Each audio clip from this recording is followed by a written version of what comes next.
Hey, friends, today on the podcast, Jordan Gray, a coach, a writer, and an inspirational speaker, joins me for a conversation about life and how to get the most out of it. Jordan has been on the show at least 3 times before. He's a good friend of mine, and we definitely haven't sat down and talked about what's new and fresh for at least a couple years. So it was good to have him on the show. This time we talked about his journey from bachelor, living a big, exciting life as a bachelor, and then transitioning into he's married now and is thinking about having kids. And we talk about that transition, how to navigate that transition, particularly as a man, as I know so many men actually struggle along that journey with making the decision to commit and to leave old ways of living behind and close the door on certain old ways of living as you enter into a more committed relationship. And how do you do that? A lot of guys talk about this in men's groups, and so we talk a little bit about that on this episode. We also talk about building a life of your own design rather than the design of your parents or society or stories that have implanted in your mind about how you're supposed to live, and some of the artful way of discovering what it is that you in particular are here to learn in your life. What are your personal edges? They might be different than another person's edges. What are you here to work on, and how does that show up in your life, in your relationships, and how can you engage those things consciously as a mission in your life? How do you build a life by your own design that is not necessarily easy, but is built by you for you, let's say? We also talk about work productivity and how to maximize your productivity, how to get the most done and work the way that you work best. Jordan has a course that he's recently created called Peaceful Productivity, and Jordan is one of the most productive, efficient people I've ever met. He works at such a pace. I'm on his email list and I'm a friend of his, and I watch what he creates when he's really going, and I'm baffled at what he can do with the time that he has. And so if you ever have a chance to learn from Jordan, do it. If you want to increase your productivity and figure out what's holding you back in terms of your creativity in your work, whatever it may be, this might be a good opportunity for you to work with Jordan in a group format. It's always a little bit more affordable, and there's video components and a live component to this course that he's running. So I would jump at that opportunity. Peaceful Productivity. I'll leave a link for that in the show notes. Other stuff we talk about on this episode is how to reclaim our attention and focus, which a lot of people are struggling with right now, back from our screens, from social media, from the WhatsApp messages, from the emails, all the things that are kind of like stealing our attention away from productive work. And, we also just have a candid conversation about screens and how a lot of us adults are pretty addicted to screens, and how we're worried about the children. There's a lot of children addicted to screens as well. And there's a lot of unknowns about how that's going to impact people 10 to 20 years from now. But an interesting and useful piece to listen to for all of us, I think, is that conversation. So had a great convo with Jordan, as always. This guy drops wisdom bombs all the time. He has a very unique way of seeing the world, and he has a way of weaving his concepts and understanding of the world in a way that really inspires you to be your best self and to transcend your own bullshit and to step up. So I love this one. Really happy to share it with you folks. Before we jump into it, There's a free workshop on my website called Level Up Your Relationships. If you're interested in getting some free resources and concepts and understanding of how relationship dynamics work, how our conflicts are created, why our conflicts are created, and how to understand our own role in co-creating those things, as well as the cosmic significance of it all. It's there, evolvingman.com, Level Up Your Relationships workshop. It's free, and there's a handout as well. So go there to check it out and enjoy. Thanks, folks, as always, for subscribing, for leaving a review, for commenting, and for sharing this podcast with friends. I can't tell you how many people I talk to on a weekly basis who have just found my show via being sent it from a friend. So if you know somebody who this podcast or this episode would resonate with, please just send it to them. I love watching this thing slowly expand and impact more and more people. So thanks, folks, for coming with me on the journey. Enjoy this episode with Jordan Gray.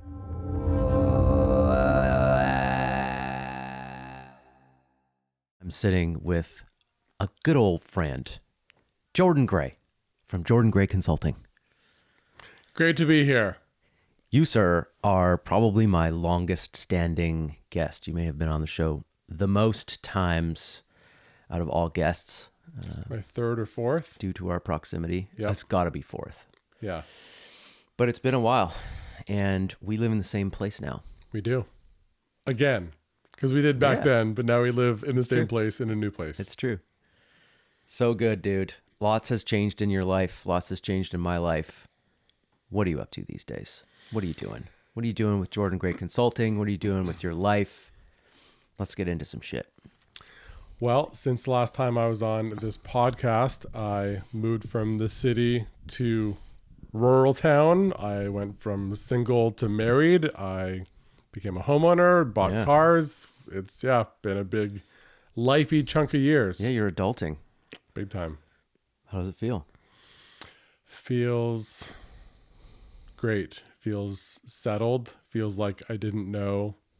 And I drastically underestimated what I was missing when I didn't have these things. Yeah, right. What did your past self think about your current life? I thought that'd be a nightmare.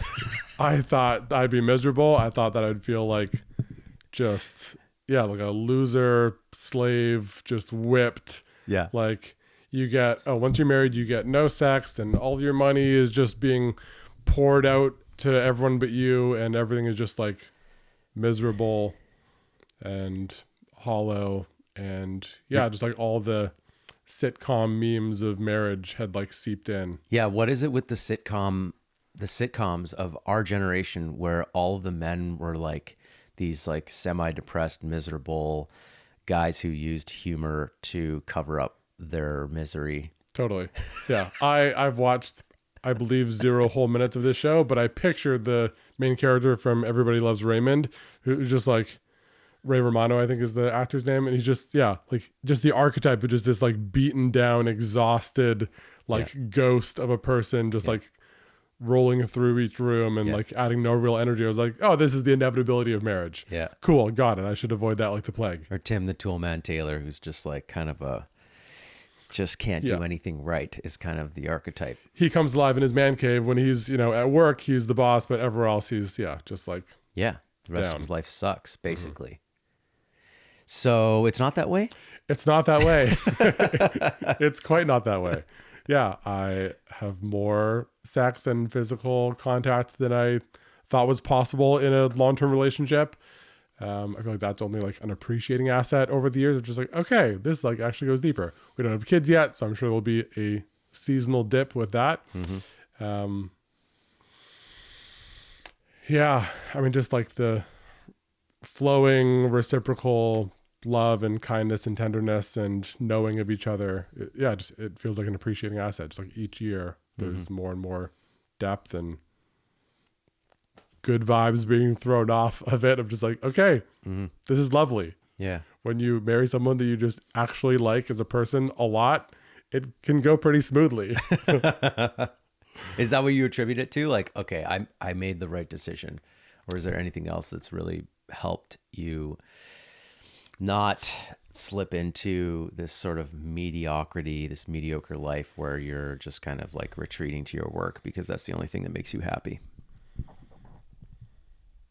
And that's a good chunk of it. Yeah. I mean, I feel like I haven't had too much of a like deficit of me showing up, being intentional, being kind when I've been in, my previous longer term relationships which were mostly like a year, like not super long term. So yeah, there wasn't like a big deficit there, but yeah, I think in the combination of like deciding to marry someone who's like reciprocally kind and as much of a giver as I am, yeah, it's easy for me to like in old relationships to slip more into the kind of unconscious over functioner of just like, oh, like, and somewhat nice guying of like doing really well with your needs and being super plugged into what you might need and showing up for that. Yeah. And having someone who, for all intents and purposes can like kind of phone it in and be lazy because, oh, if you're putting this much loving energy into a relationship, like, do I need to show up as much as you do? Mm-hmm. No. Mm-hmm. And so, yeah, having a person that does that as a default is like, oh, this is really nice it's not just this like codependent, oh, we pour into each other and that's how we both get each of our needs met. We also both show up for ourselves. Yeah. But yeah, it's been good. There's a thing I think that happens with men and women in different ways. I think every person struggles with this in a certain way where like we get into a relationship with someone and initially there is a promise of a certain type of, there's Bodhi. Hey, Bodhi's Bodhi. here. Come and give me kisses. Hi, Bodhi. Welcome to the podcast. Oh. You appear on camera a lot lately. Does he? That's yes. nice. Yes. Hi, bud. Oh. Bodhi's here.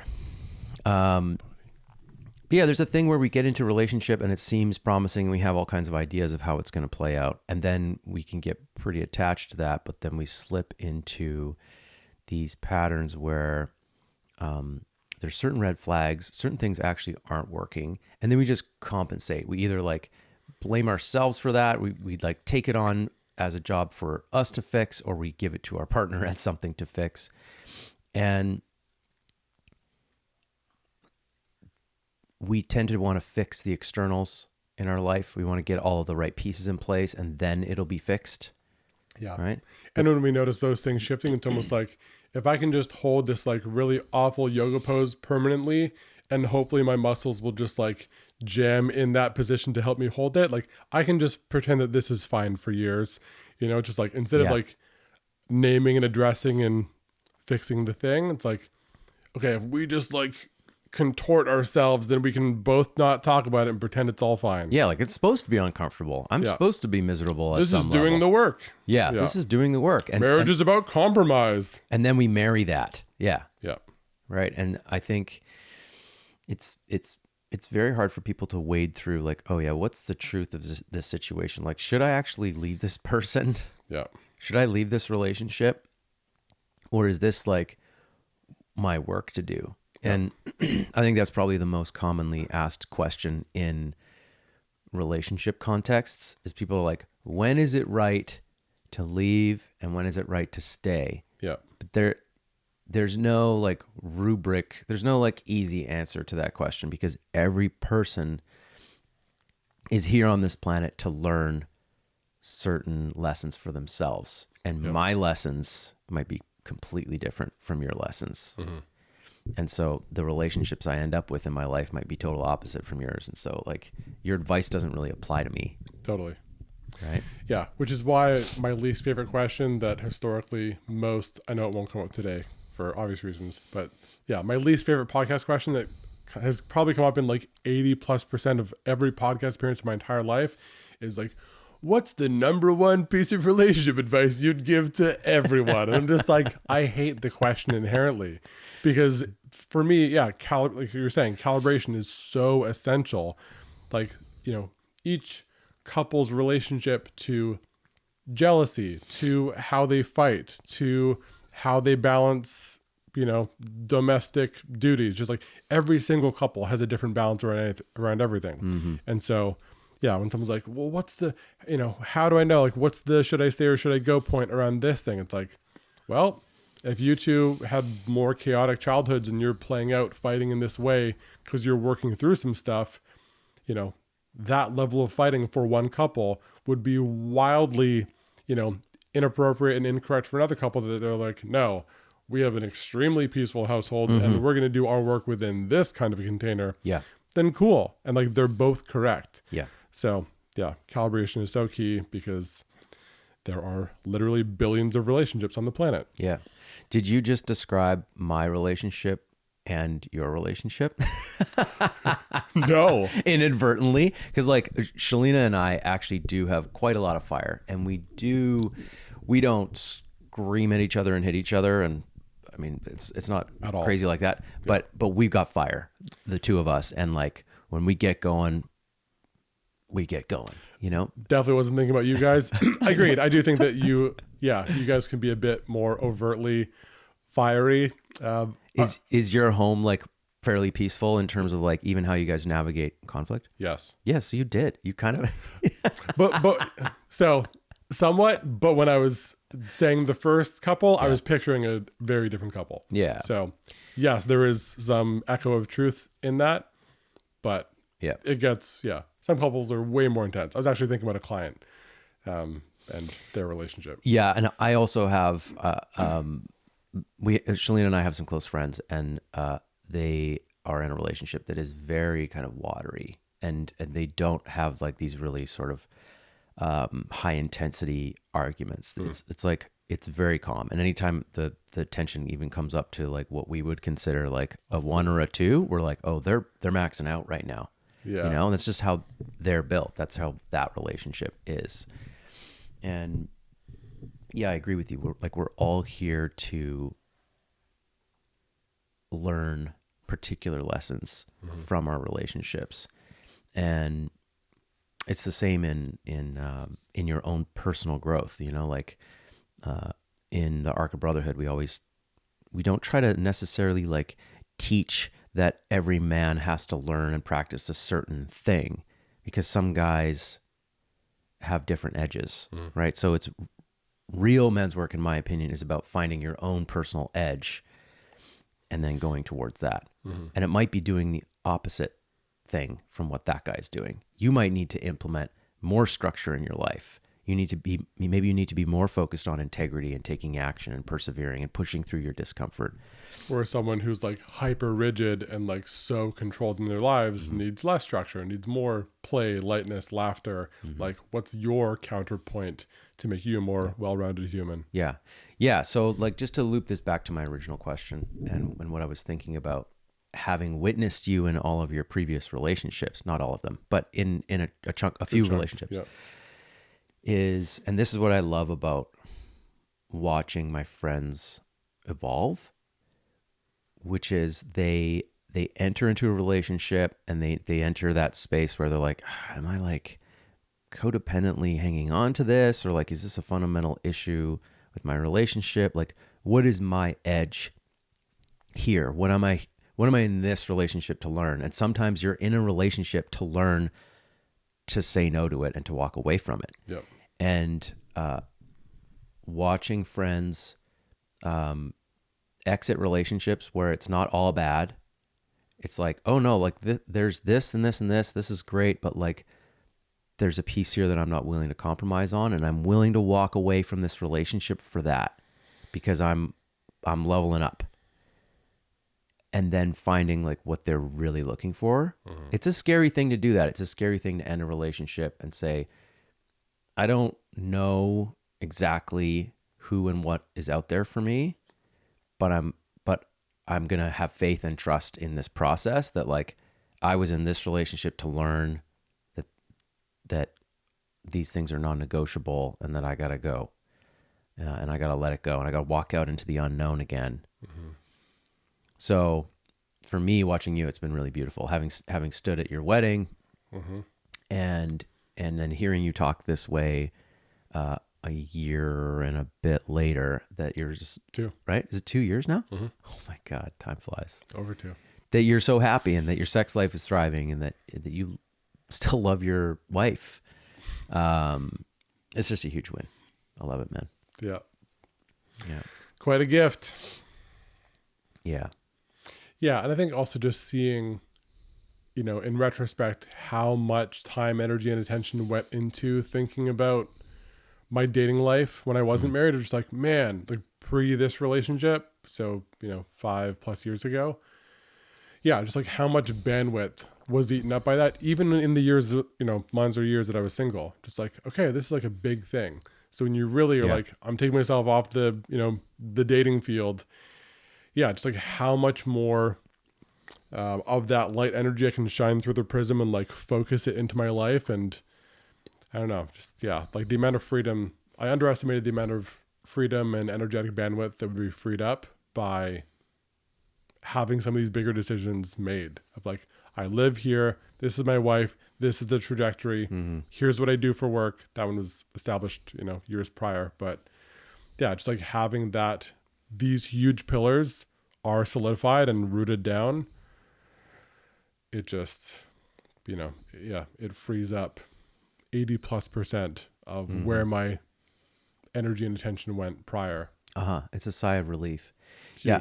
I think that's really important for certain guys to hear out there. The freedom chasers. The freedom I chasers. want to just be out there and experiencing the whole rainbow forever.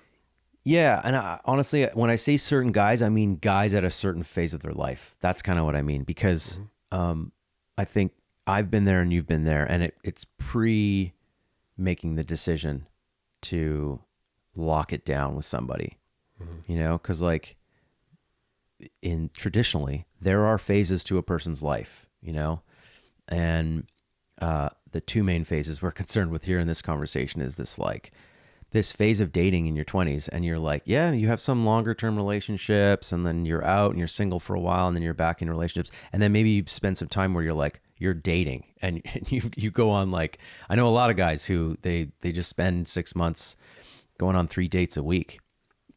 And yeah, there's a lot of energy there, but there's a lot of fun there, and there's like novelty, dopamines going, Texting all these different women, just feeling like a badass. Maybe you're having lots of sex, maybe, and you can get kind of used to that life, and then you sink into a relationship, and then you're like, oh, this person is like different. We're going deeper. And then that part of you that's like, whoa, if you go too deep into this, you don't get that variety anymore. You're missing out on these 100 paths that you could superficially take. Yeah. And wait a minute, she's not perfect, or he's not perfect. Whoever you're choosing to be with, this person's not perfect. Like, there's problems. We have some disagreements about this or that in the house, or their family doesn't like me, or whatever's coming up. Like, there's always imperfections in every relationship, and that can really make a person hesitate. Like, hey, how do I truly know if this person is the one for me? Like, should I have no hesitations? And I'm curious, like, what you recall about what that was like in the in-between time before, like, proposing, or just before proposing to when you got married. What was the anxiety like? What were the second thoughts like? Say there were two major thresholds. The first one was saying yes to the relationship initially, because it was very apparent that it was different for both of us. Like, saying yes to, within the first month of meeting each other in person and starting to date, where it was like, okay, like, us saying yes to this, we're not messing around. It's not like, oh yeah, we'll like try dating and see how it goes. Yeah. It was very clear, like, if we lean into this, we'll probably get married. And it was just like, it was apparent very early on to both of us. So that was one threshold that I had to breathe into and be like, yeah, like, she moved across the continent. I mean, first she flew, Right. She flew from the States to Canada to meet me, and our first, our month-long first date went really well. And, and then, at that threshold, it was like, okay, so I'm going to basically go, fly back to the States, dissolve my life in LA, and like move here. Yeah. And we're just going to like live together. So yeah, that was a real, like, honest gut check time for both of us of like, okay, we're doing a real thing here. You in? I'm in. All right. We're doing this. Yeah. And then, engagement, proposing was the next threshold. For me, marriage wasn't as much. I think it was more like, okay, I'm buying the ring. I'm going to use, if I'm buying it, I'm going to use it because that'd be a huge waste. Practical. Yeah. So that for me was the threshold. It was like, I'm going and actually purchasing this thing. Yeah. And then secretly sitting on it for months. Yeah, I mean, it was a gauntlet. It was a rite of passage. It was confronting. And something I was saying to a client recently is like the rose-colored glasses get swapped out for magnifying glass really quickly. Right. Like, okay, I'm proposing this person. We're going to get married. Am I sure I can deal with every single thing about you? Yeah. Like, what if all the best things fade off, and what if the worst things, 100x over time because we have kids, because we age, because whatever, like, just what if all these things, can I take and accept this person as they are forever if nothing changes or things get 20% worse? Yeah. And so, yeah, every piece of clothing left on the ground, every little argument, every single thing was like, can you handle that forever? Yeah. Like that was the inner dialogue of like, oh, what about that? And just like everything took on such a heightened significance of like forever though. Mm-hmm. And yeah, I mean, there were at least a dozen times where I would call or text, usually you or Shalina, and just be like, okay, now like this thing, and having those close personal mirrors that know you and your quirks to be like, this totally valid question. Right. Yeah, that's a good point. Okay, cool. But yeah, I mean, that was 9 months, I think, of like buying the ring to married, and there were waves. I think most of them were early to mid. I feel like by the end it got easier. But yeah, it was a thing, and yeah, it's normal. It's normal. It's normal. It happened in our relationship too, and it still happens where one or both of us is like, hey, this thing, this conflict, this fight, this disagreement, this impasse that we're at around a certain way of living or whatever is, we can't do this forever. This is unbearable in this moment. This isn't sustainable, so let's address it. Yeah. Well, that's what it's about. Yeah. Is let's address it. Yeah. Right. That's what we have to do. And after you've successfully addressed and or shifted things, 50 to 100 times, it's like, okay. And that's, to me, that's really the focal point. That's the epicenter of, I don't even like the term much anymore, but like of conscious relationship is like, are you willing to lean into conversations like that, own your stuff, and like grow together, conflict together over time? Because that iterative process where both people are just willing will kind of take you everywhere. When there's the foundational aspects of, we have a good amount of core value overlap, we want generally similar things for our life long term. Yeah, it's like with those ingredients, you can have whatever iteration of relationship and it will probably succeed over decades. Get your foundation in place and then learn to ride the waves, right? And on the hard days, just do what you need to do for that day. I think people forget that. And in the anxiety and the future pacing, that can get lost. And in AA and the 12 steps, there's a pretty common saying called one day at a time. Yep. Just focus on today, because people, they come into a program trying to deal with their addiction and they have a hard day. They're at 60 days, they're at 6 months, they're at a year, someone dies, like something really hard happens and they're like, I can't get through this. Yep. I can't stay sober for the rest of my life. How am I going to do if every day is this hard? I can't do the rest of my life. Yep. And that saying is meant to bring people back to like, just focus on today. Today is hard. Get through today and deal with tomorrow. Because our minds tend to, it's very useful to have a mind that can think about the future, but it also is detrimental at times where we can take the entire projected future and just throw it on our shoulders and be like, okay, I can't deal with this. I've got to blow all this up. So The always never thinking of like, you're all, and those are like two fighting words. You're always this. You never do this. Like always, never.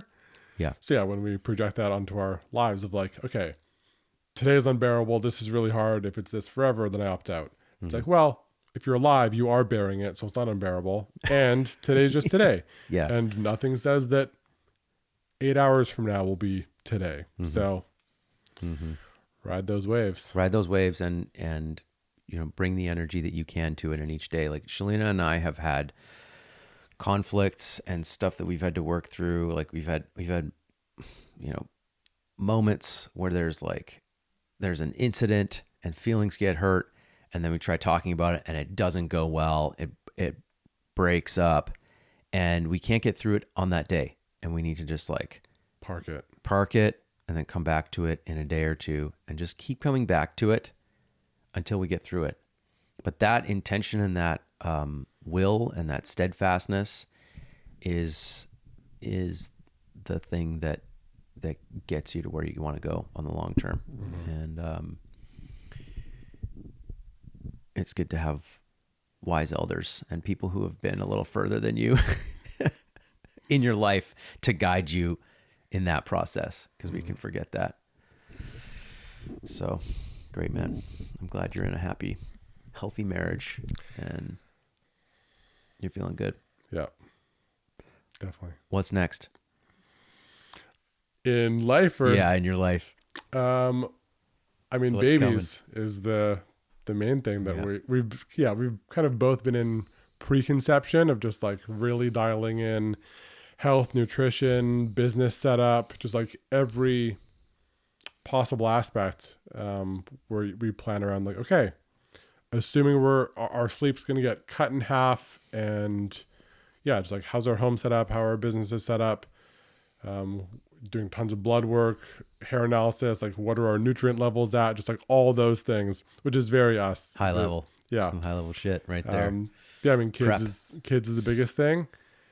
I feel like I've been stepping in a lot more, or just in a different way in my business. I feel like there's been, I've been doing this work for over 15 years, my personal business for over 11 years. And yeah, just like probably just under a year ago, I kind of really got clear on this part of me that's been like, I play to a successful low ceiling that looks impressive, that I know will look impressive, but to me is still phoning it in and not my real edge. And I remember there was one year that I wrote and published 4 books, and people were like, you released 4 books in a year? And I was like, that means there were 8 months that I didn't release a book. And for me, like that is more like, I feel like my actual creative capacity and like just what I can do, I've barely done. And there's been like a real, almost like a part-time hobbyist relationship to a lot of my business over the last decade. And over the last few months, especially, I just feel like just like not fucking around anymore. I'm like, okay, I've never published 100 articles in a year. Why not? I should do that. I've never made 4 courses or 5 courses in a year. I should do that. Hey, why don't I have a weekly standing group coaching call? Why do I tell myself that I can only do X number of one-on-one coaching calls per week? Why can't I do all these things at the same time? Like, there's just been a real, what if I took off like the training wheel, like the e-brake. It's more of an e-brake. I'm just like, there's some, what feels like quite an arbitrary resistance to like leaning in a way that's actually more honest. I think I've allowed a good amount of other people's like, whoa, you do a lot, to seep in. And I'm not blaming it on anyone but myself. Yeah, I've allowed it to have me hamper what I would have naturally done, because I think, everyone says that if I, even start to veer towards the pace that feels more natural to me, that I'm going to burn out, or that it's like, oh, that's crazy work volume. And I'm like, is it? Like, for me, it almost takes more energy to pretend smaller. Well, yeah. And something I have noticed about you throughout the years actually is that you do have these waves where you have more energy than any person I've ever met for the creative endeavors that you do. You're writing. You've been emailing so much. I get all your emails and I'm like, I don't even have time to read all this guy's emails because he writes so much. Like you're out there dropping wisdom every day, it seems. And you're also writing blogs. So you're clearly on an up. But yeah, I've noticed that there's sort of like these ebbs and flows, and it's yeah, I think what you're saying is like really important, is we need to follow our own flow and not let other people's norms or stories about us influence how we show up. Yeah. Yeah, I think I've really gotten more clear about how much I've allowed that to happen. To be like, oh, I should pump the brakes because enough people have told me that I probably should. Mm-hmm. Or stayed arbitrarily in too narrow of a my lane for the same reason. Yeah, right. Like stay in the sex products. Yeah. Only be Zone, hyper Jordan. specific, sex and relationship. Anything that's like remotely outside of that is like, but it reminds me, it feels quite similar to 3.5 years ago when Demetra and I, my wife, then girlfriend, were living in the city. And I feel like I took outsourcing and like really just like leverage and optimization to its logical conclusion of outsourcing everything I possibly could. Right. We didn't make our food. We had cleaners weekly, every 2 weeks, cleaners all the time, food being made. Like I would just, okay, the point of life is to be like hyper specialized and just be a really high performing robot in my career first and foremost. Right. Tim Ferriss, 4-hour body and 4-hour work week. 4-hour work week. Yeah. So I was doing that and I didn't have words to put to it then, but I feel like there was a real soul loss to being so hyper specialized. And that's actually, I'm going to goosebumps saying this. This is one of my favorite parts of moving more, small town island life rurally, is it's forced me to become more of a generalist, and my heart has been way happier as a result. That I'm not just a writer or a coach or, the things that I did thousands of hours in work-wise. I need to get better at using power tools. I have to learn how to do dozens of kinds of home maintenance, especially because our house is over 120 years old and it's very needy. Yeah. And yeah, I think early days city boy me resented that. It was like, oh, this is a lot of stuff I signed up for, but I've loved it. And like, I get a true and honest thrill of taking our garbage to the garbage dump because I have to drive it there because they don't have a pickup service. If we do, I don't want to know about it. I think there kind of is one, but I don't, I intentionally stay ignorant to it. There's just like, there's things like life is asking for more of different from me. Yeah. And how much I chop wood, the maintenance that the wood stove needs on a regular basis. It's just, there's been a huge and just like deeper, more diversified soul benefit to not just being one thing. Yeah. And like really pulling that apart. Wow. Yeah. You're preparing to be a father, man. Just in hearing all of those things that you're drawn to, like being a dad is a lot, especially in the beginning of like chopping wood, carrying water, and like what my friend John calls schlepping, you know, right? Lifting things, fixing things, moving stuff around, like my wife and I just went to Maui, and every time we moved places, as soon as we got there, I would unpack our suitcases. Like I wouldn't fully unpack necessarily depending on how long we were staying, but I would like set up the sound machine and the baby camera and our phone plugs and make sure that like bedtime was ready to go for whenever she wanted to do that. Where's the diapers? And like, that's my job because she can't do all of that stuff, And your job can change every 42 minutes. And she's like, okay, now do these dishes. Now get this thing. Farmer carry this heavy thing over there. Just like, you just need to be available to be of service for whatever's being called for moment to moment. Yeah. And if I'm resenting that every time I'm doing all that stuff, if I resent every little thing because I think somebody else should be doing it, that's not a good life. No. It's not a good For life. any of you. And then I have to hire somebody to just do everything. And then they have to be around all the time in our private space. Like Yep. I need to take that stuff on, and I need to be able to enjoy it and love that that's like a part of my life. Mm-hmm. Yeah, I that's a great reminder. When we first moved here to this island, inspired by you guys, very much so. Yeah, we had a personal assistant who came and did stuff in our home twice a week. And it came to that exact point where we're like, you know what? The benefit that we get, there were benefits. The benefit we get from having this personal assistant around, especially because she came in the mornings, we're like, you know what? Not having this person around and like us just doing these things is actually more the net benefit. Mm-hmm. And so we let go of that person. We were just like, I think we just need to be more holistically in our lives and not just how do we outsource things that aren't work. Yeah. Yeah.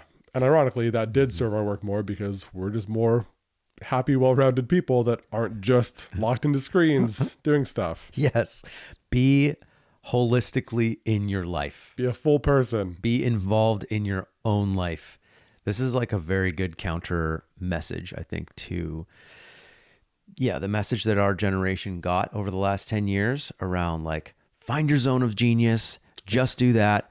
Don't do anything else. Yeah. I get these, there's just all of these like cultural messages, right? That we get in there. It really gets in our heads. And then we live that way. And then we're like, I'm actually not happy. Like, what's the problem? You know? Mm-hmm.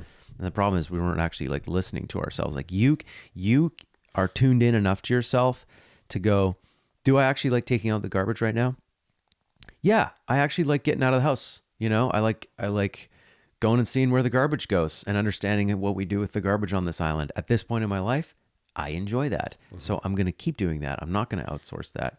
And I do the same thing. Like, do I enjoy chopping wood and carrying it into the house every day when it's cold out, which is like most months, and like making fire? Yes, very much so. Would I want someone else to do that? Fuck no. I love that part of my life. And that's actually, that part of my life is a really good counterpoint to sitting on Zoom running the groups that I run. Yep. Like it's a good thing for me. And I don't want to outsource that. I don't want to spend more time on my computer. And, you know, you and I came up in this time where the digital nomad lifestyle came about. And that was like the dream for our generation. Mm-hmm. And there's a lot of us still like doing that in some capacity. But right now there's also a return to nature that we're all realizing that we need, which is why when I put a call out to my friends to come here to our place and just chop wood for 3 days, guys flock here from the city. Like, sure, if you're going to like feed us and we get to just chop wood and have our shirts off and get sweaty and get grunty for 3 days, like count us in. Yeah. We will chop all your wood. When you remember city life and like how much you craved things exactly like that. Mm-hmm. Like I remember there was one time, this is probably 7 or 8 years ago now, where I was really like on the tail end of one of the biggest, just, grinding myself work sprints, like a multi-year work sprint. I remember literally Googling, like, I just want to I want to dig a hole. I want to take a shovel and just dig a hole in the ground. Like, can you legally do that on a beach? Like, are there like ditch diggers that are needed, or is that just done by machines now? Like, if someone had, 7 or 8 years ago, if someone said, "Hey, come chop for a couple hours, come chop wood in nature," I'd be like, that's all I want. And so, literally one of the most common things that I do before one-on-one or group coaching calls is I walk the 20 feet to my woodshed and I chop 5 pieces of wood, just like a bit of wood. The expression, chop your own firewood and it heats you twice. I love that. It's like a tiny little mini workout. I'm chopping pieces that I'll probably use in my wood stove, right now, 7 months from now. It's like a future kindness that this will fit into my wood stove that much easier. And I just get to like go be in my body before I look at a screen for an hour. Mm-hmm. And that kind of counterbalance. I mean, I remember when I was in that similar era of outsourcing everything possible and you do your own laundry. That's like a $8 an hour job. You can outsource that to Wasted. Fold and wash so easily. Wasted energy. I lived in New York for a month because I thought, I'm too driven and ambitious. Why am I living in Vancouver, Canada? This is a joke. I had to be with my people and snort cocaine. I didn't do that. But just like New York just to me has like cokey energy, just it's always buzzing and way too alive. It's intense. And I thought, okay, I've got New York energy in me. I need New York energy around me, then I'll really be on fire. And I hated it. It was amazing for the first week and a half. But 2 weeks, 3 weeks in, I was like, in no world would this ever be fulfilling or sustainable for me personally to live in New York. And so finding out that living on this island, living surrounded by trees, by farmland, is really, for me, a vital and nourishing counterbalance to the New York energy that I think is somewhat in my veins. Like I've got the ambition and having loving, calm, kind wife, and having, being able to chop wood and be surrounded by acres of farmland. I'm like, this is good for me and makes the whole thing way more sustainable. You have a stream flowing through your yard, like a legit stream. It flows right through. We have the same creek that runs through both of our land. Yeah. We're literally connected by that. Cool. So yes. Yeah. Wow. Yeah. This is such an interesting point and so important. Like so many people read the 4-Hour Work Week and so many people made that their mission. And this piece of tune in to yourself, like listen to what you really want, go and try things and then tune in to how that feels in your body. Yep. And then figure out how to integrate that in your life. The same was true for Shalina and I. I grew up in a city. She grew up in a city.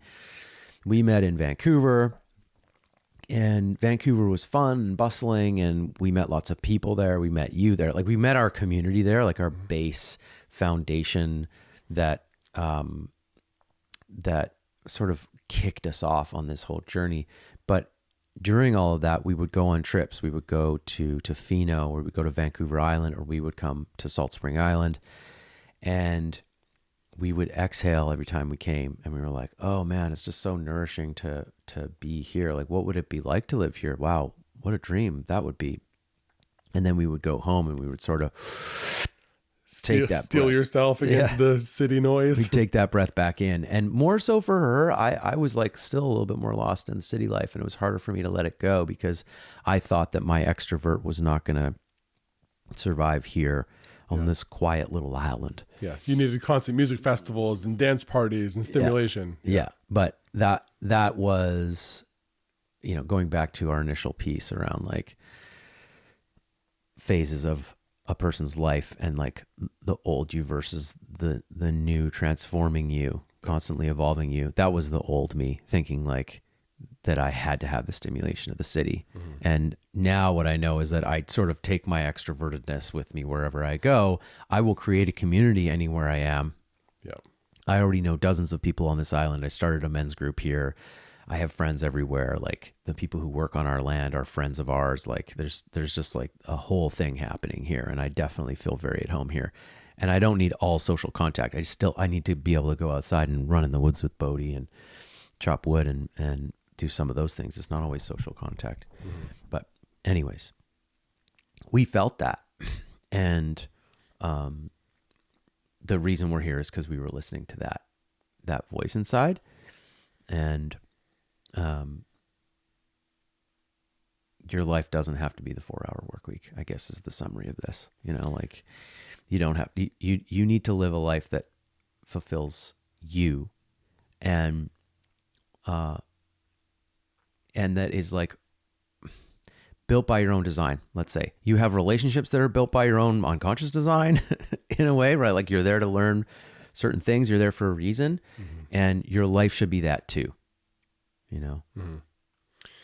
One of my all-time favorite questions that I just heard for the first time about a year and a half ago that's very related to this, not necessarily the anti 4-hour work week part, but just alignment. It's business related, but it can be applied to anything. But the way that I first heard it phrased was, how would you set up your business if you knew that you were never going to change? And I was like, oh, goosebumps saying it. I heard that and I was like, wow, like where all the places in my business, in my social life, in my life, and the social contracts that I hold and the things that I'm doing, I think I should be doing, like what percentage of it is bullshit? And can I just strip away because it's here from someone else's influence that I maybe overly allowed in and thought, yeah, this is the way that it should be. No, this is what people do. Yeah. You know, this is the normal way to socialize. This is the correct way to set up your business structure or financing, whatever.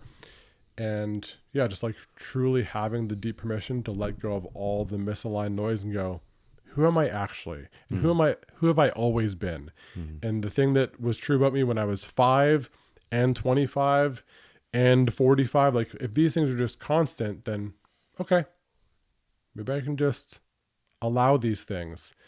And not only allow, but if I actually consciously shape some of these parts of my life to be supportive and really nourishing these deep aspects, like what would life look like then? Yeah. Yeah. I mean, one of the things was for me in my business was, and this is the thing that I started about a year and a half ago, was, yeah, I'd heard from so many people like, oh, when you get to like your size of, you know, brand or people knowing you or whatever momentum, like you shouldn't coach anymore. You should hire coaches. You should outsource this. Right. You should, you know, get like sub coaches and just like farm it out, outsource, you know, whether all your one-on-one or group stuff, just like you being on calls is no longer, it just doesn't make sense. It's not good leverage. It's not good leverage. There's way better uses of your time. And like, sure, from just a purely hardcore capitalist sense, there can be a lot of validity to that.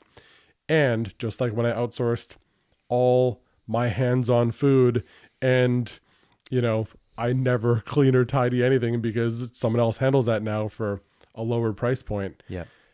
Just how miserable that was. Yeah. There was a real heart, you know, soul loss to letting go of the things that I think I needed to be bigger so I could be slightly richer and drastically more miserable. Yeah. That's not fun. Yeah. And yeah, now I do, you know, a bunch of one-on-one calls and a weekly group call at minimum every week. And just, yeah, I'm like, okay, I like doing this, this, and this. What if I just did those things all the time? Mm-hmm. Right. So initially the dream was just make a bunch of video courses and get your marketers on board, sell all these video courses. And like video courses, the back end is high ticket funnel. I can't tell you how many fucking emails I get from people saying, hey, your business is built wrong. You've got too many options in your business. You need a direct sales funnel that goes from $29 to $197 to a high ticket program. You don't have a high ticket offer. Do you need closers? I get multiple emails a day. I'm sure you do too. People, you need high ticket. And it's like everybody just read Alex Hormozy's book and is just like pumping his method and telling the whole world that they need that, as if that's what works for everybody. Like, I don't mean what works financially. I mean what works for them in their lives. Mm-hmm. Like, what if I don't want to do that? I mean, if the thing that you're doing is just scale for scale's sake and you're just like, what's the value arbitrage and you're looking to get to $1 million a month, sure, there are the most proven formulas. And I think I've just like, yeah, both in intimate relationships and with money stuff, I think two areas that I can speak more for men. I feel like these are two of the biggest things that men are really sold as the dream of, like, if you can have sex with whoever you want, like just like hundreds of sexual partners, and you can make millions of dollars and just like be flowing. Yeah. These are the two biggest core pieces of your inevitable joy. And I've swung the pendulum in both of those realms enough times and deeply experienced how not only it wasn't, you know, the most soul satisfying, nourishing thing, but, you know, it wasn't law of diminishing returns. It was law of negative returns. I was miserable when I shut down $1 million a year product funnel because I didn't feel aligned with it anymore. And I just wanted it to die. I hated it. And I was just like, you know, at the end of this, I went from hundreds of sexual partners to being like, this is miserable. And I can't overstate how, yeah, like two of the most, you know, closest to depressive states I've experienced were when I had effort maxed both of those things. Way too many sexual partners and a lot of money at the expense of feeling aligned with the thing I was doing. And once I got to the point of shutting it off and being like, oh, I hate both these things, I'm just going to stop. Mm-hmm. It was a huge pressure release. Mm-hmm. So yeah, but I think that there's something in that for most men, you know, the money part's probably easier to speak to until you have made what, you know, anyone in normal society in like developed nation would consider really good money. Yeah.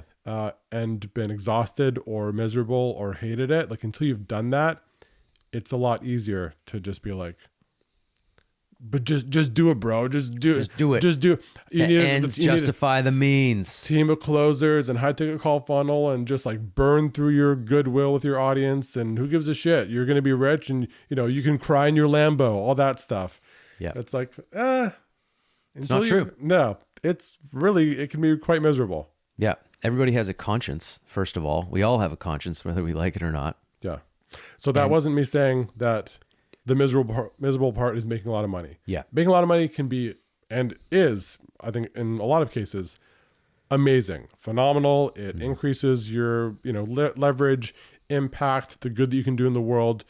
You know, it is a magnifier. If you're a great person who's generous and caring, you get to be more of all those things when you're more resourced. Mm-hmm. It's the misaligned money, doing things that you think you should so that the ends justify the means. That's the miserable part. Mm-hmm. It's like if you're doing it while in opposition to your heart or your integrity or your conscience, it's really not fun. Mm-hmm.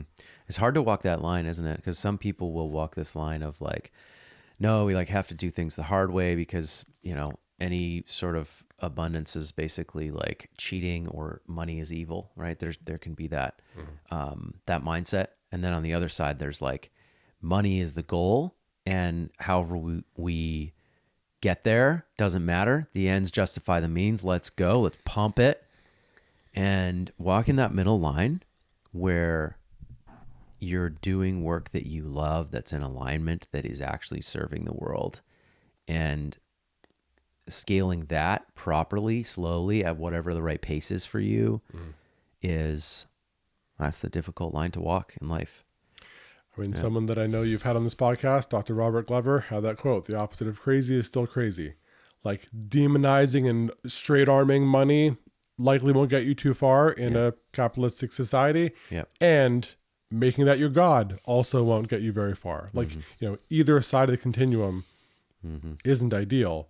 It's okay. If this is a form of energy, it's a form of leverage, it's a way that I can be more of service in the world while I'm, you know, holding it with respect and reverence and being with it as it is and seeing it for what it is and not making it, you know, God or the devil, and just being like, okay, it's a tool. Yeah. What do I do with this now? Can this help me be more of me in the world and serve more people? Phenomenal. Yeah. Am I using it for much of anything other than that? I'll probably get in trouble with it. Having friends like you that think this way was really helpful for me. Because I was more like in my 20s, I was more on the side of like thinking that I had to work for somebody else and have a job / career where there was limits to my income and a lot of expectations in terms of like the energy that I bring to my work, and I was feeling really trapped in that. Like, how am I even going to provide for a family as a addiction counselor? You know, it's hard.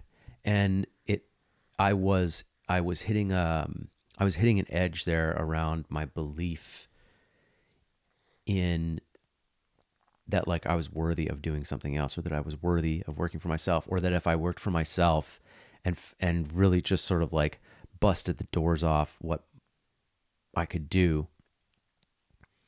Yeah. Like I didn't quite believe that I could do that. And I also wasn't sure that I was worthy of that.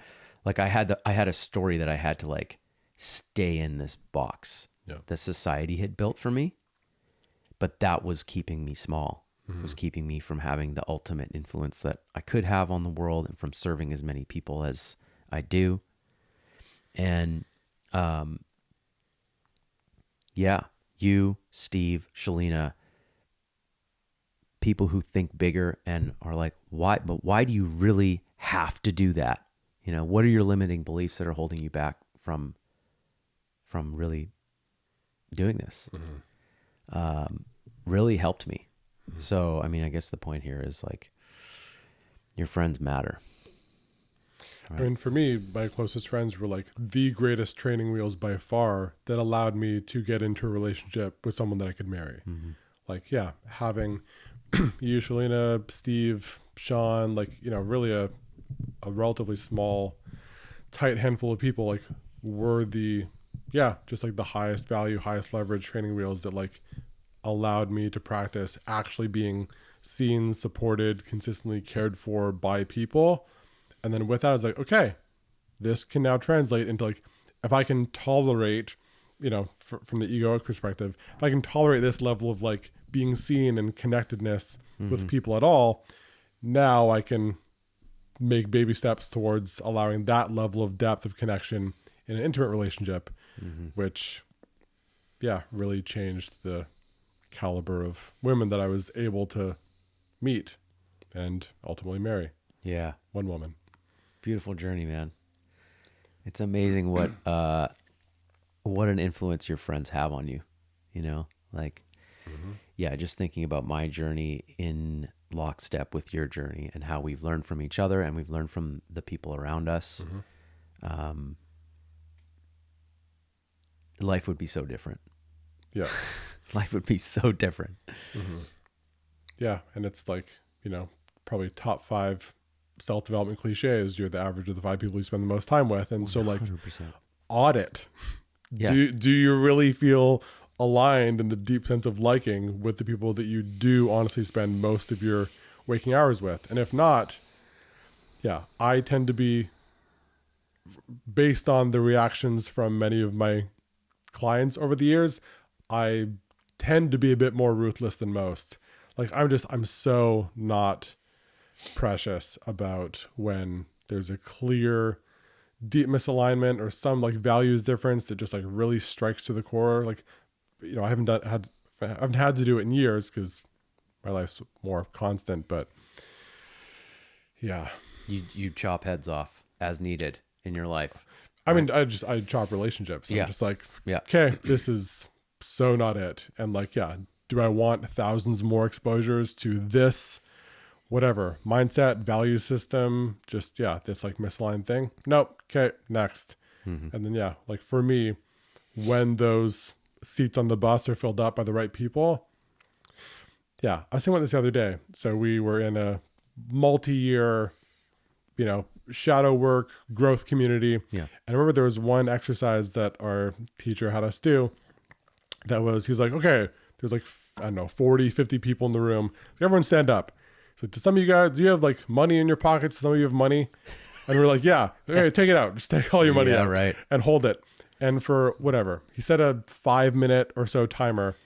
And the practice was basically, the exercise was walk around the room and no words are exchanged. It's all silent. And some people have physical cash in their hands. Maybe some didn't. And you basically go around, and as you feel moved to, you give some money or all money, whatever, some money to some people as you feel it. And at the same time, other people are also doing the same for you. So you might also be receiving money. And so people just, dozens of people milling about, giving and receiving money, no words are exchanged. And in that, you get to learn things about yourself. And for me, the biggest takeaway of that exercise, and this is like probably the first, and to this day, probably the loudest time that I've really seen this aspect of myself, is I doled out cash to very few people, but I invested heavily. And I was like, oh, and someone, you or maybe the teacher was like, well, I think it was you. You're like, well, that's what you do with people. Like you do have a pretty small circle and you invest heavily. I'm like, that's exactly what I do with friendships. I mean, with all my relationships, it's like, if you're past a certain gate, you get a ton of access. But getting access, and this isn't egoic, it's just like you're more extroverted. My wife is more extroverted. How much social energy I have for non-clients is like, it's pretty small. It's limited. So I give it all to I mean, right now I would say 4 people, like non-professionally, Yeah. my wife, you and your wife, another friend.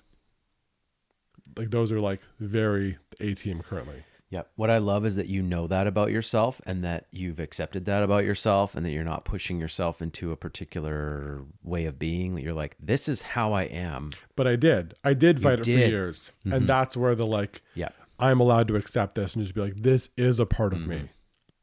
Yeah. Yeah. There's another piece here around friendships, because like I can tell you that when I work with my clients, when I first take somebody on and we look at their lives, we sort of take a bigger snapshot of like, okay, what's the deal with your bigger life? Whether I'm dealing with someone who's got an addiction or whether we're working on like relationship stuff. And sometimes we break it down just like, okay, how's your life mentally in general? How are you mentally? How are you emotionally? How are you physically? Are you taking care of your health? How's your diet? How are you spiritually?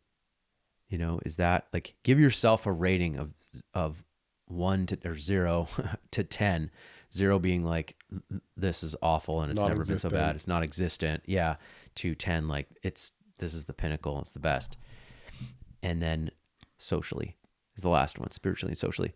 So how are you doing socially? How is your social life? What is the quality of your friendships? Do you like completely trust and love and respect your friends, or is it more just of like a superficial thing, or do you even feel like you have any friends? And I can't tell you how much with men socially is like pretty much the lowest score. Yep. It's the most often the lowest score, and a lot of men, at least that I work with, physically they're like doing pretty good. And mentally maybe they even have like a meditation practice, or like they're making some gains there, but socially they're like, yeah, you know, like I don't really have any good connections. Right. I have a couple friends on paper and we'll watch a sporting event together every couple months, but like I have no active friendships. Or I can call them in a crisis. Right. Yep.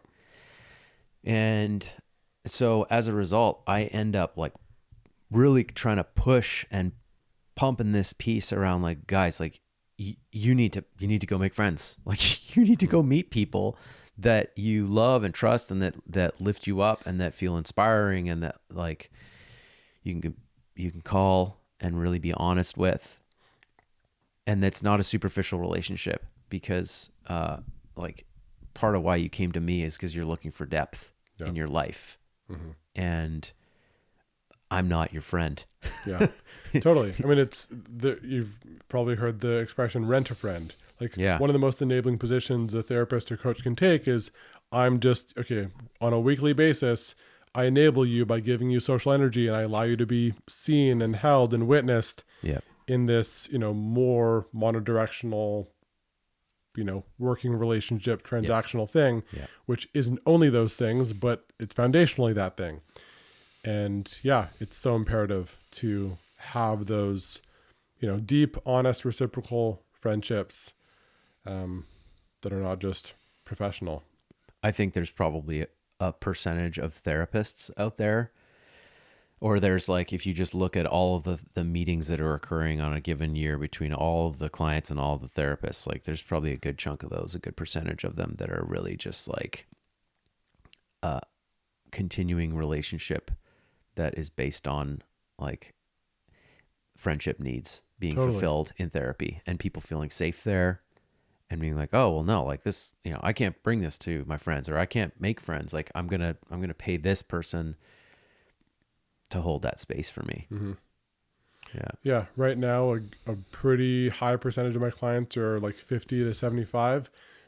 And every time, say like a 7-year-old client comes to me and says, oh, like I've been working with this therapist for like 25 years.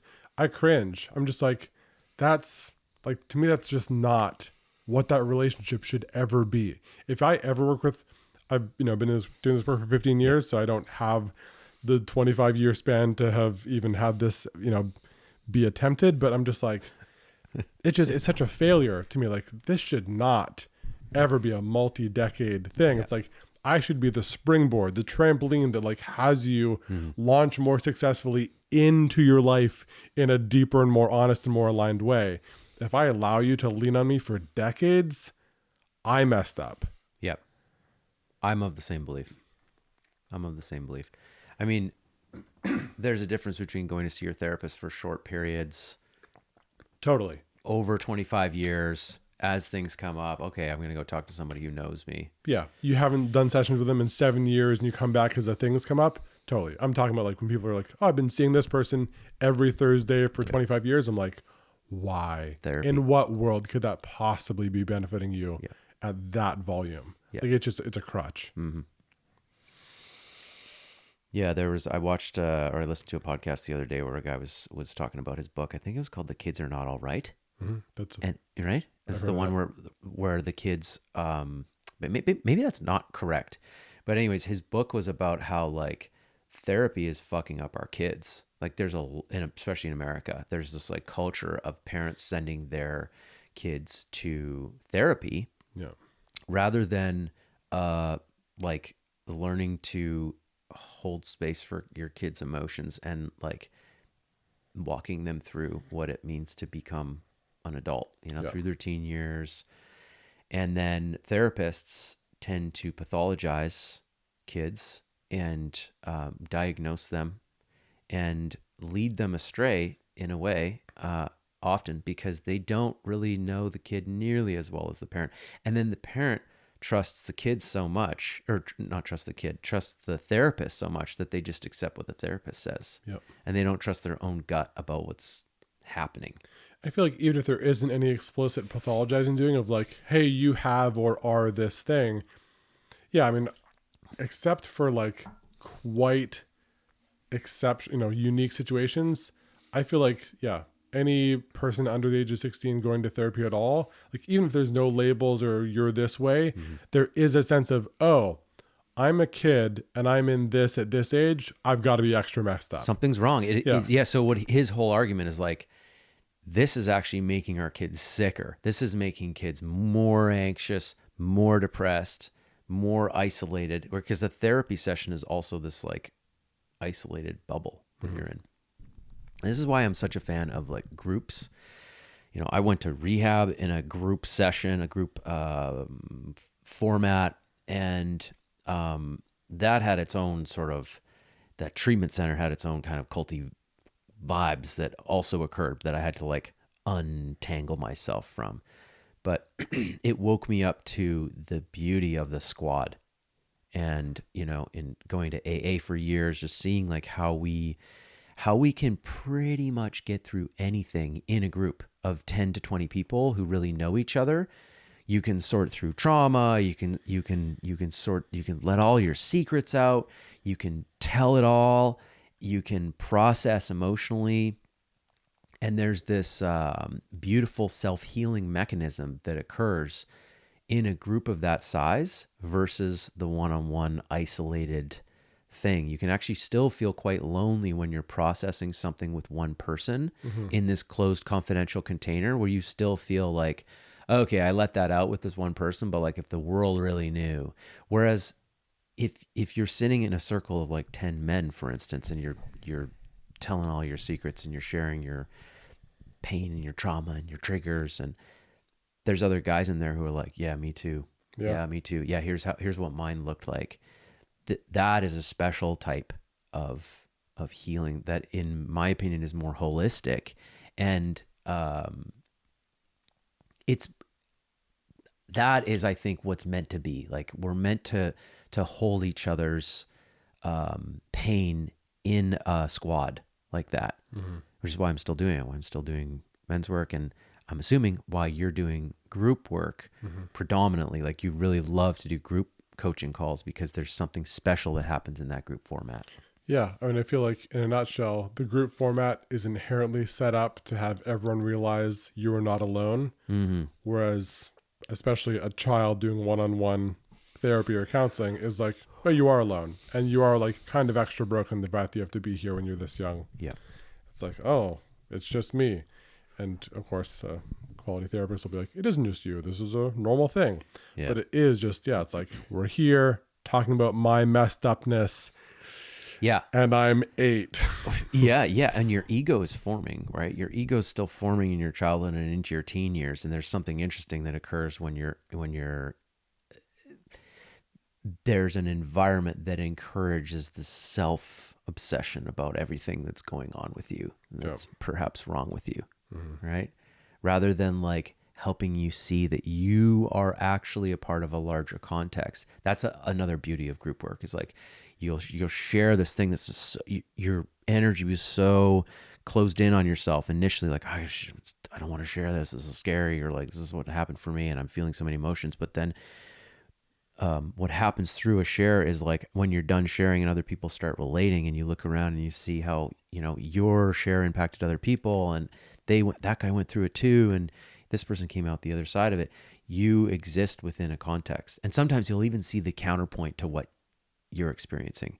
Like you'll say like, oh yeah, I was like abused by this person in this particular way, and someone in the group will be like, I was that, and I did that to somebody, and here's how it affected me. Here's how I'm carrying the shame and the pain of that. And it just, you sort of flips your whole internally focused experience outward and puts it in context of the community. Yeah. And man, that's what we fucking need so bad. Yeah. Right now. You don't need to do chair work, gestalt therapy. Just like, no, this is it right here. This is the person. And you get to work this out real time and have immediate increased empathy from just like, being around a dozen versions of what a life can look like. Yeah. Yeah. Hall of mirrors. So speaking of kids, I think I did want to ask you one question about kids, because you're in an interesting time where you're kind of preparing, and you know, nothing's happened yet. You're just in this space where you're like, you're gearing up, getting ready for it. I have a kid. You come over and you see us with her, and you know, you're clearly like observing parents in the world, and wrapping your head around. You're such a planner. You are the most planny guy I've ever met. You know, like before your wife's even pregnant, you're going out and buying like the books that you need to prepare for birth and for parenting. So the question really is like, just to keep it simple, like, what kind of parent do you want to be? What kind of dad do you want to be?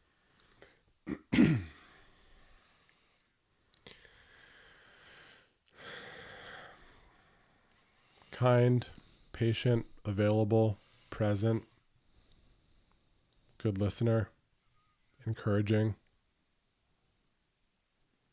Yeah, I want my kids to feel like the world is a largely safe and exciting place full of adventure, and that through knowing themselves and trying and experimenting and flailing and failing and deploying courage, they can build their life into whatever they want. Safety is an interesting one, right? Because like the world is not safe in some ways. You are going to get hurt. There are dangers out there. Yes. Right? And our generation was, if I could generalize, I would say that our generation was emotionally not necessarily cared for in the ways that we ultimately needed. We were in some ways emotionally abandoned.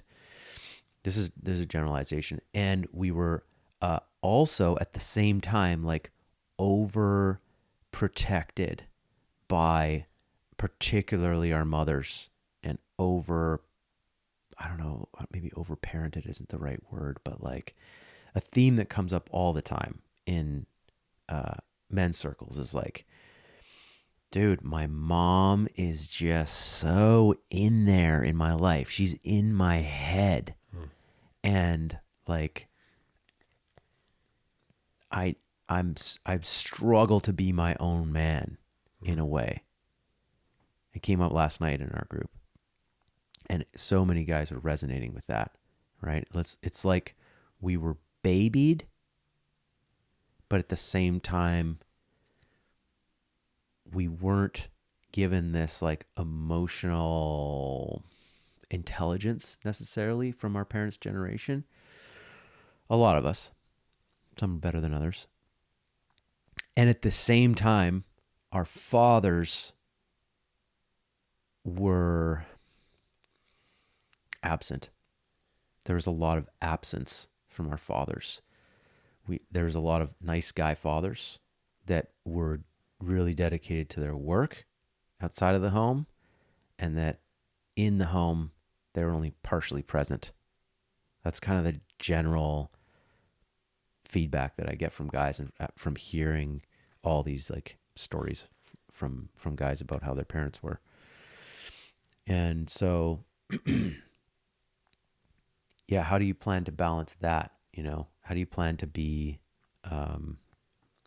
really present in your kid's life, but also bring a level of challenge and, you know, like when you say adventure, sometimes adventure is not, you don't necessarily feel safe.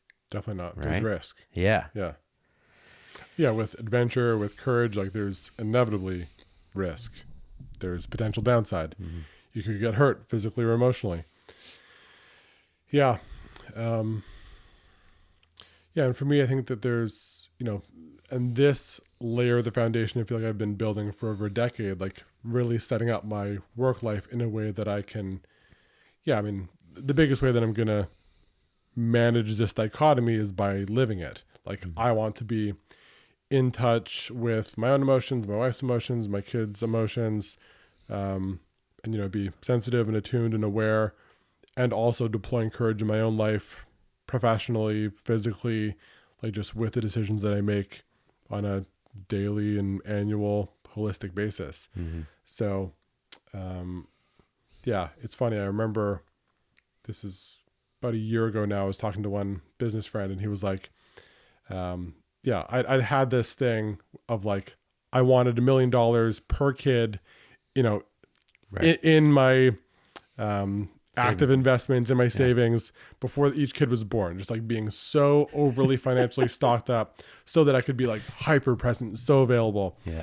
And this friend in his New Zealand accent, challenged me in a funny way. He's like, did you like learn some of your work ethic from your dad? And I was like, yes, I did.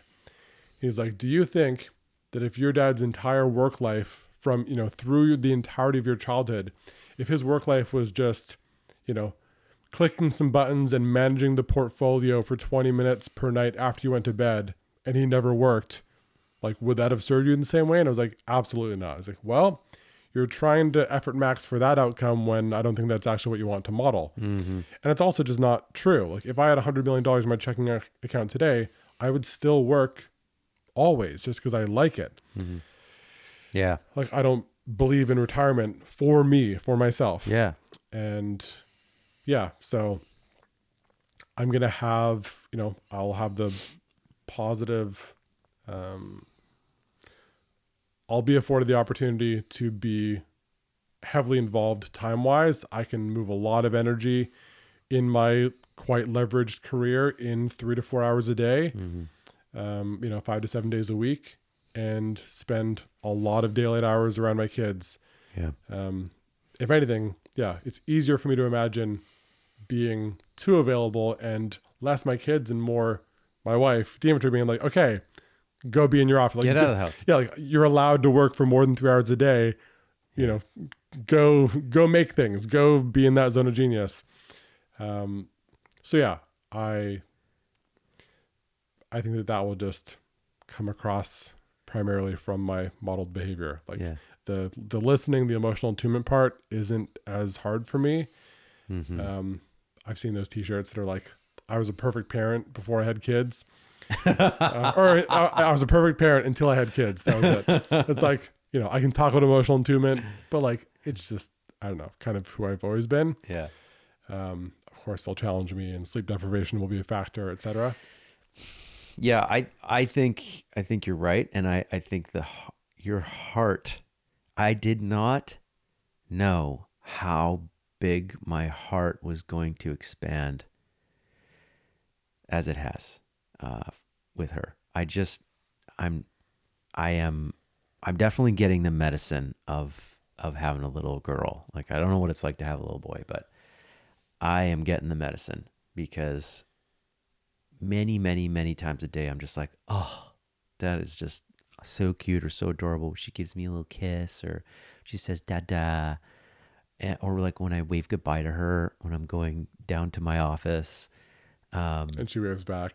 And yeah. Like when she sees you again after an 8-hour hiatus and is like excited or reaches out for you, you melt. She sees me and she just starts running, and she runs the other way because she wants me to chase her. As soon as she sees me, as soon as I walk into the house, she doesn't give me a hug. She's not at that point yet. She just like, she makes her arms really stiff, and she gives me like a wrestler move, like a WWF, like, rah! And then she goes running.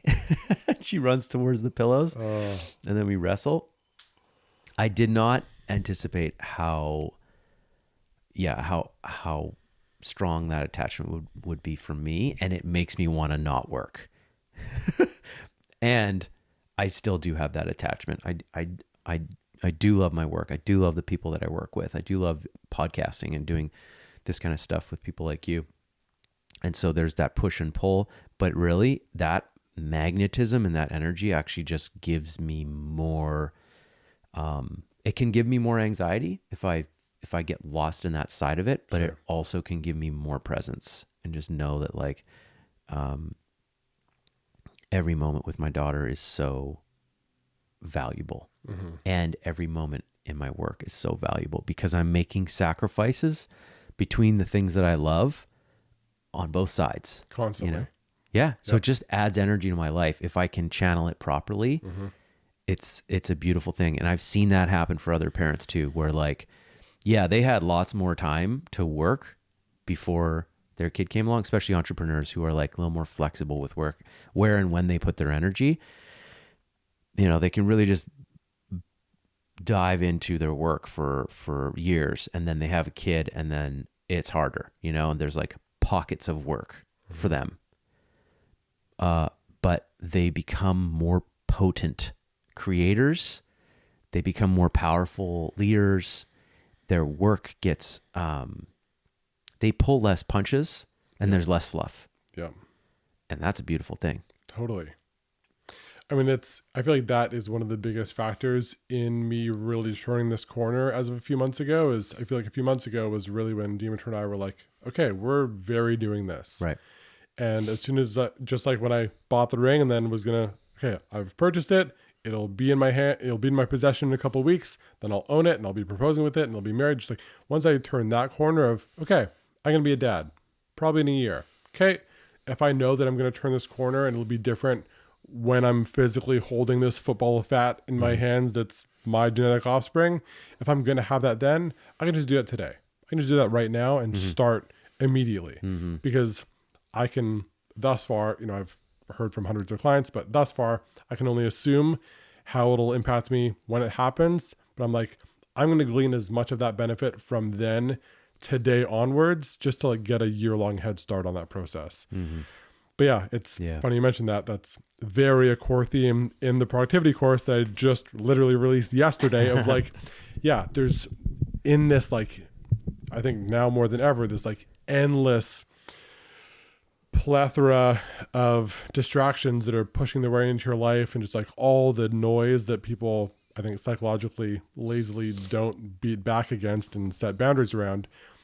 Really, the most powerful thing you can do is to have that very black and white on off. I'm very doing this thing. I'm very doing this other thing.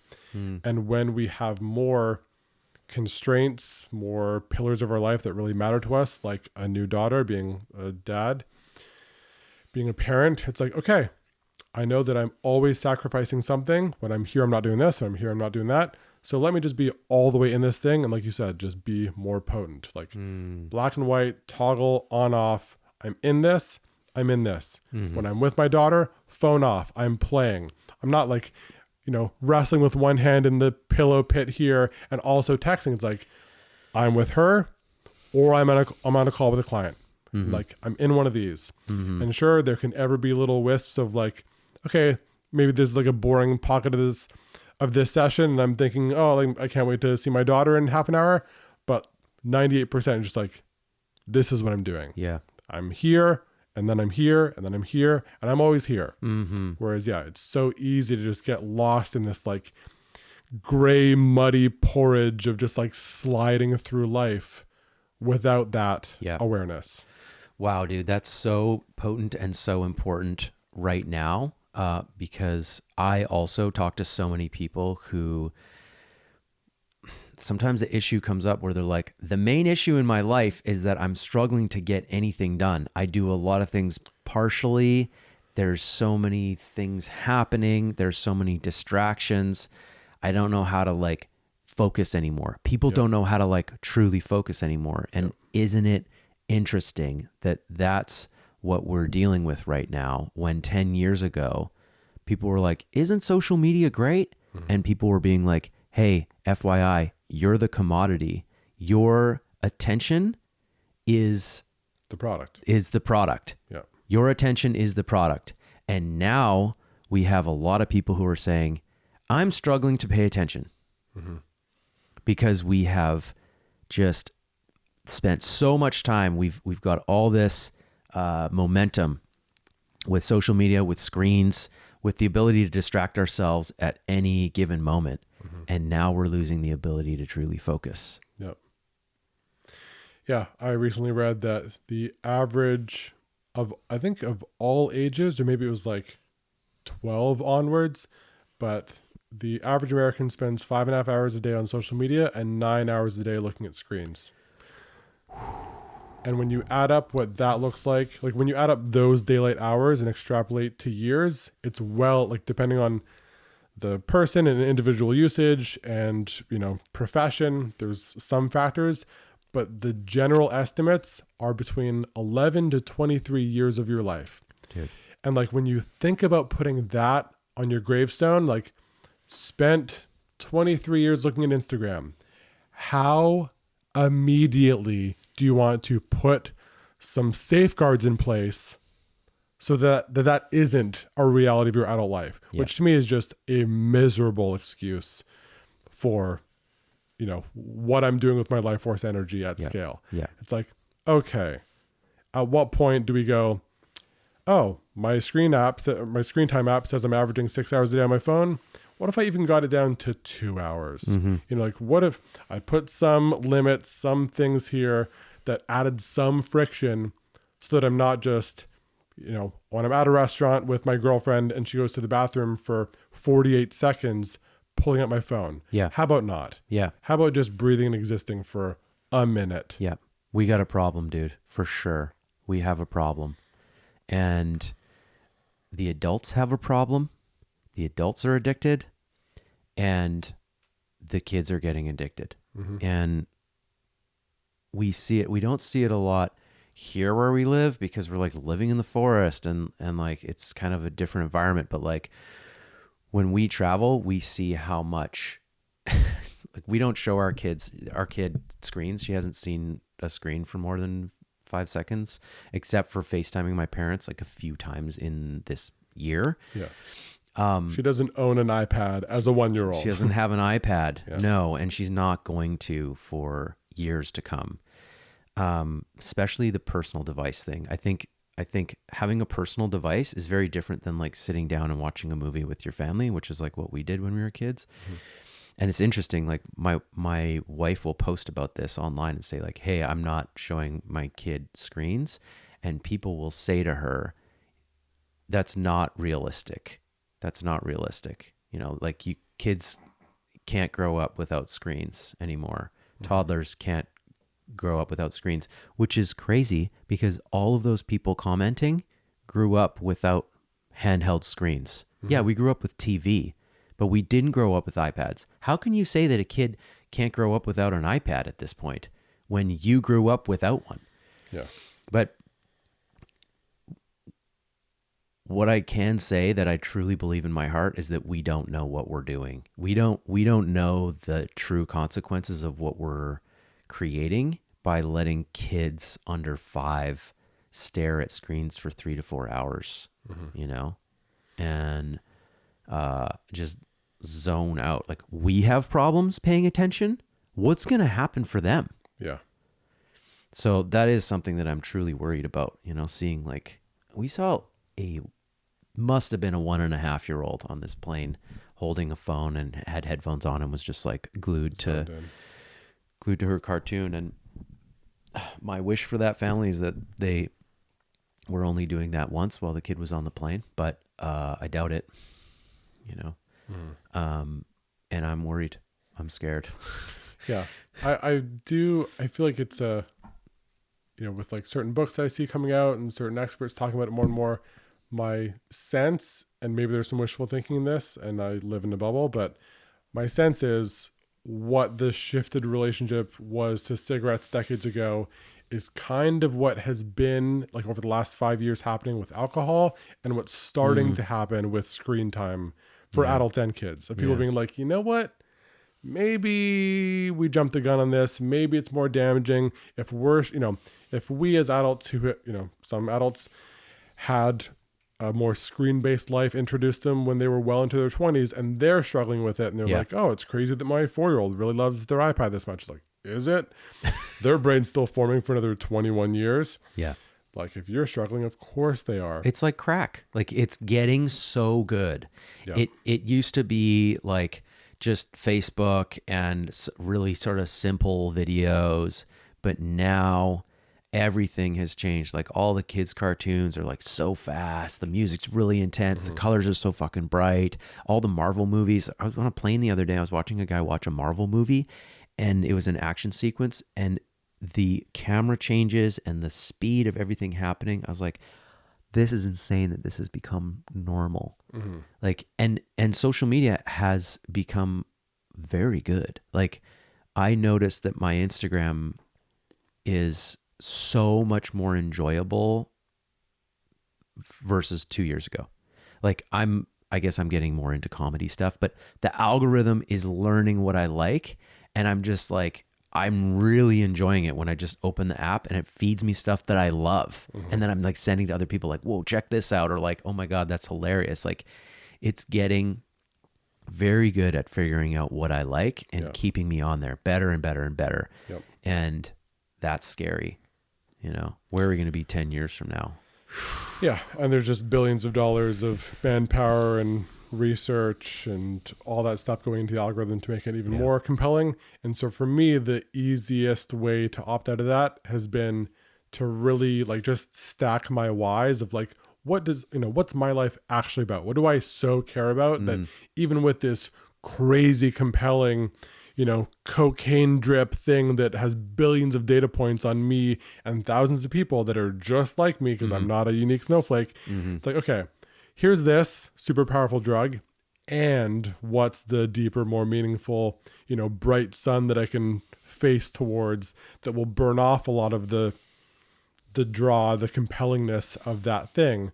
Like there has to be, for me, my way out of it has been just like, what's the deeper dopamine drip that's like, this thing feels amazing, short-term, medium-term, long-term, and actually leads to like, long-term fulfillment and serves people and is aligned and has me creating and being more of a creator than just a consumer. It's, it's never going to be on off. It's like, I'll still be consuming food. I'll be consuming sunlight and, Yeah. But yeah, it's like, what matters more? Yeah. What matters more? And that's a very adult way to look at it. And we need to look at it that way, right? Because like, and I couldn't have asked that question at 20 or at 12. And so when you put a smartphone in a 13-year-old's hands, it's like, yeah, good luck. They're going to opt out with like, what's my life purpose? It's like, no, look at what kids do with sugar. You have to limit them. You have to limit sugar for kids because they will just consume and consume and consume until their whole body is toxic. They will eat ice cream 3 meals a day until they get sick and go, maybe there's some negative payoff of only making my own food choices like this. And we have to do that for ourselves, for sugar. Like we're getting that. Our generation's getting that. That also needs to be understood around these devices. Like we call our phones our work tool. Like Ray will pick up one of our phones and, because they have tap screens now, she'll be able to turn it on really quickly. And then she's poking it and we go, oh, thank you. Give mommy's work tool back. Give daddy's work tool back. But the way that we understand it is like, these things are addictive. These are very addictive, very powerful devices, and they should not be just left around like that so that she can just pick it up. They shouldn't be put on the dining table while we're all eating. They should be put over there. Like, let's get these supercomputers that are addictive off of the dining table where we're trying to be present with each other. And let's practice saying no, like, many times a day to the instinct to reach for them. And let's rebuild our will, and let's practice presence, because that's truly the life that we want. We want a life of presence, but in the short term, it can be easy to reach, right? We want a life of physical health, but in the short term, it can be easy to just eat ice cream all day and eat candy and eat whatever the mouth wants, right? So, like, yeah, we really need to practice these things that you're teaching in your course around focus. Like, hey, your attention is your responsibility. There's a lot of people and a lot of things out there that want to claim dominion over that, and it's up to you to take it back and you might have to do some cleanses. You might have to bring in some difficult practices in your life, but it's all in the service of building the life that you truly want versus the life that Amazon and Instagram want you to have. Yep. Yeah. I like the work tool thing. Yeah, it makes me think of, like, just like the axe that you use to chop wood. It's like, this is a powerful tool that really it can do good when it's being used for its purpose. And it's not the kind of thing that we should just lay around and have our toddlers play with. Yeah. Because it's not up to them to know how dangerous this thing can be if they have unlimited access to it. And we go, well, have at her. I don't want you to be left behind and not know how to type, text as fast as your friends. So just, like, go for it all the way. Yeah. Yeah, never mind the EMFs. The one last point on the EMF point. I would say most people are somewhere in the zone of being like, yeah, I'm not sure that, like, I want a cell tower, like, right in front of my apartment window. Like, I don't think I want to be that close to it. I wouldn't put the router right next to my bed. Some people would, and they're like, there's no problem. It's not a thing. They've tested it. Like, it's safe. Nor do we need, nor do some people put Faraday cages around their entire home and go, nothing can touch us. Yeah. Most people aren't totally offline and, wrapping their house in a cage. But I would say most people are in the middle where they're like, yeah, I don't think I want to expose myself to the maximum breadth of all of these waves, right? And I bought an EMF reader, and what I discovered is that the strength of our router, like when you go right up to the router and you measure it, is as strong as when my phone is on and I'm, like, doing stuff with it. Like, if you're going around scanning the map, the reading that comes off your phone is as strong as your router, especially with 5G. So, like, when my kid picks up the phone and starts holding it to her head to pretend that she's talking on the phone, I start going like, oh my God, she's holding a router to her head. And I start thinking that about myself when I hold my phone to my head. Yeah. So a lot of unknowns there. And, like, I don't want to sound like a conspiracy theorist. Like, I don't know who's doing what or what the cause is or who's got the conspiracy, but, like, I don't believe that that kind of exposure wouldn't cause problems. And so I'm going to do a whole other podcast on this, but I just wanted to mention it because, like, it's, and we measured Bluetooth as well. Also about as strong as your phone. Yeah. Like, crazy strong. And you're putting that inside your ears. Yeah. I have zero Bluetooth headphones, anything. All those things. I only go wired, and even then I limit exposure to wired. Me too. It's crazy times we're living in here, people. You got to keep your eyes open, and you got to think for yourself about, like, what kind of life you want to live, what dangers might be out there. And there's all kinds of danger. Like, there's physical danger, but then there's, like, dangers to your attention, and there's societal and story-based danger that will lead you to live a life that isn't really fulfilling because you think that that's what you're meant to do, right? We kind of went through a lot of these pitfalls today that humans can fall into, and how to unwind those things. So thanks for covered a lot of ground. We covered a lot of ground. We kind of wandered all over the place, but thanks for being one of those people, Jordan, who stands for truth, stands for health, stands for greatness, and for people breaking through their own barriers. Somebody who can see someone's edge and point it out and suggest that they step beyond that because you believe in them and you can see the future version of them. You have this this beautiful ability to like see where people are going, like see what their next evolution is, and like point out the barriers, and like tell them that they can just step over that barrier and go for it courageously. I've seen you do that for dozens of people, hundreds of people, and you've done it for me. So thanks, man. I love you. It's an honor. I love you too. Thanks for having me. Great being here. I feel honored that Bodhi lay on my lap this entire time, which is also just adorable. Yeah. He just went to sleep. It's a real character reference when a puppy just sleeps on you for an hour and a half. Yeah, you just came up and went to sleep. We're talking about you. How can people access your new productivity course? Well, the main hub for all my work is jordangrayconsulting.com. The link for the productivity course is jordangrayconsulting.com/courses/PP. It's peaceful productivity. I know. I didn't link optimize. I didn't think I was going to be on a podcast this week. So yeah, maybe you can put it in the show notes. Maybe that's easier to remember. I will. Yeah. Okay. Yeah.